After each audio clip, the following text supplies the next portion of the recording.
ஞானசேகரனுடைய கால் detail record என்று சொல்லப்படுகிற சிடிஆரை அண்ணாமலை வாங்கி இன்னைக்கு வீடியோ பதிவு போட்டார்.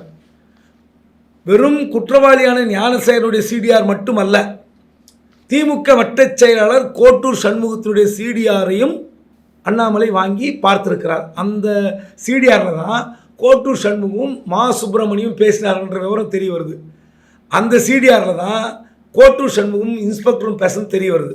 அப்போது மத்திய ஏஜென்சிகள் மட்டுமே எடுக்க முடியும் என்று சொல்லப்படுகிற சிடிஆர், உங்களுடைய கால் டீட்டெயில் ரெக்கார்டை எடுக்கக்கூடாது, எடுக்க முடியாது, எடுத்து கொடுத்தால் அந்த ஏஜென்சியில் இருக்கிற நோடல் ஆஃபீஸர் கைது செய்யப்பட்டு சிறைக்கு அனுப்பப்படுவார்.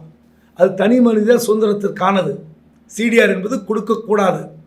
போலீஸார் எடுக்கலாம், இராணுவம் எடுக்கலாம், சிஆர்பிஎஃப் எடுக்கலாம், சிபிஐ எடுக்கலாம், ஐடி எடுக்கலாம், நார்கோட்டிக் கண்ட்ரோல் பியூரோ என்சிபி எடுக்கலாம்.